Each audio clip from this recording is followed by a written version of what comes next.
শপথ নিয়ে যেই সমস্যা হচ্ছে সে ব্যাপারে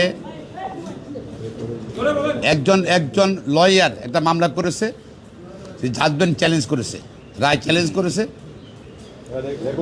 হ্যাঁ, এবং তার উপর আজকে শুনানি হয়েছে। তাদের পক্ষ থেকে বলেছে যে লয়ারের মামলার অধিকার আছে আর এবং তারা লয়ার যে কোনো চ্যালেঞ্জ করতে পারে। আর আমাদের পক্ষে আমি ছিলাম, ব্যারিস্টার কাসের কামাল ছিল, এহসান রহমান ছিল এবং তহিদ আরও অনেকেই ছিল, অনেক লয়ার ছিল। আমাদের বক্তব্য ছিল যে তারা আবার বলছে সোমোটাও দিতে কোনো রুল ইস্যু করতে পারে কোনো ইলিগাল থাকলে।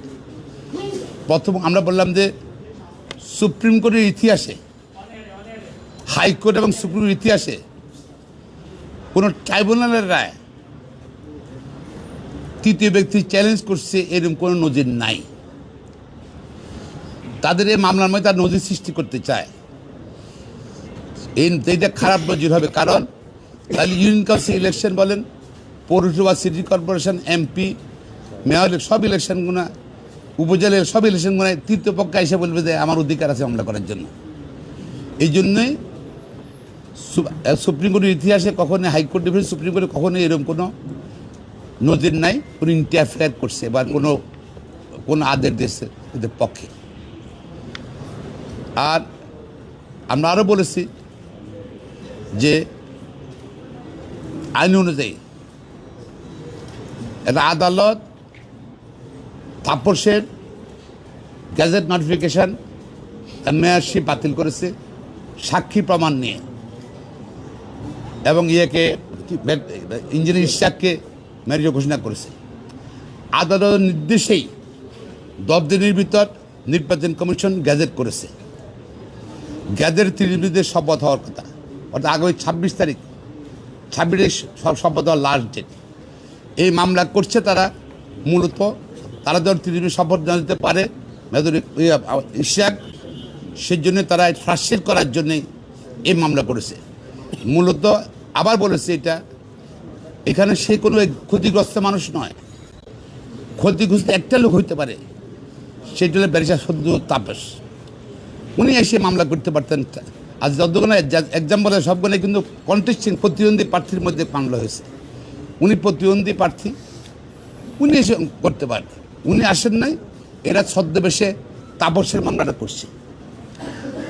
আর এখানে যেহেতু ইন্টারফারেন্স করে সুযোগ নাই, সোমোটোর কথা বললাম, তাই বলে সোমোটো কোর্ট, যদি সোমোটো এই সুপ্রিম কোর্ট তো ছিল, প্রধান বিচারপতি এস কে সিনহাকে যে সময় ক্যান্সারের কথা বলে দেশ থেকে বিতাড়িত করলো, দেশে আসতে দিল না, থাইল্যান্ডের রাস্তায় পদত্যাগ করালো, সুপ্রিম কোর্ট থেকে নিশ্চুপ ছিল কেন? সোমোটো তো কোনো আদেশ দেননি আপনারা। বা অন্যরা অনেক ঘটনা করছে 15 বছরে এই আদালতে বা বাইরে, সোমোটো কিছু করেন নাই তো আপনারা, নাথিং। সোমোটো হবে কেন? আর সোমোটো, আর যেটা হলো জনস্বার্থ, হলে কি জনস্বার্থ, রাস্তাঘাট, বিল্ডিং, পরিবেশ, এইগুলো নিয়ে মামলা দেখাচ্ছেন আপনি, যেগুলো করতে পারি একজন লয়ার করতে পারে, নট এ প্রাইভেট কেস যেটা কন্টেস্টিং পার্টি, সেখানে তো তৃতীয় পক্ষের কোনো অধিকার নাই।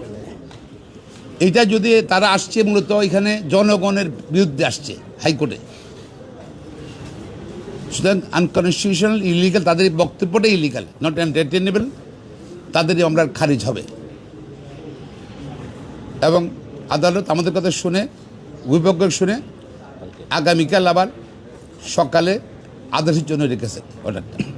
ব্যারিস্টার কায়সার কামাল উনি বক্তব্য, উনি কী বলেছেন উনি বলো।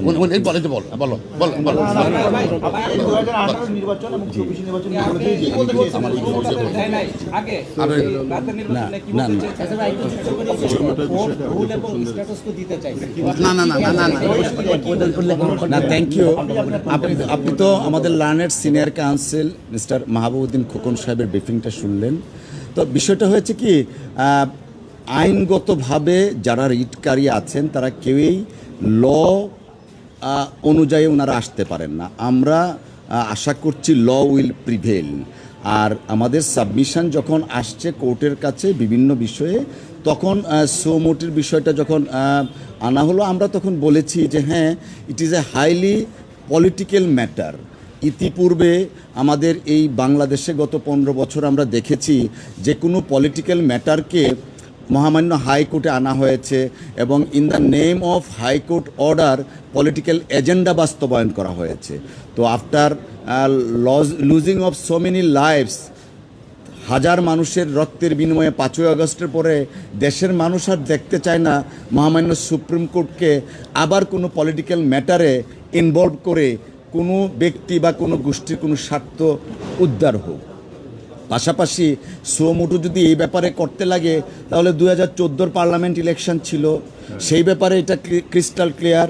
2018 নির্বাচন ছিল, আমিও প্রার্থী ছিলাম, উনিও প্রার্থী ছিলেন, আমার ভোটটা আমি পর্যন্ত দিতে পারি নাই। রেদার মিস্টার মাহবুবউদ্দিন খোকন ওয়াজ ইনজিওর্ড, গুলি খেয়েছিলেন। তো এই সমস্ত ব্যাপারে তো তখন মহামান্য আদালত সোমোটে কোনো কিছু করেন নাই। এখন যদি এরকম হাইলি পলিটিক্যাল একটা সেন্সিটিভ ম্যাটারে সোমোটে কিছু করতে যান, হয়তো দেশের মানুষ ভাববে যে 5ই আগস্টের আগে যা হতো এখনও তাই হচ্ছে। আমরা চাই ইম্পার্শিয়াল জুডিশিয়ারি, যে কারণে মাননীয় প্রধান বিচারপতি মহোদয় রাত দিন পরিশ্রম করছেন সকলকে নিয়ে একটা ইন্ডিপেন্ডেন্ট জুডিশিয়ারি ক্রিয়েট করার জন্য, সচিবালয় ক্রিয়েট করার জন্য। As officer of the court we are supporting the cause, good cause, এবং কোর্টকেও অ্যাসিস্ট করছি।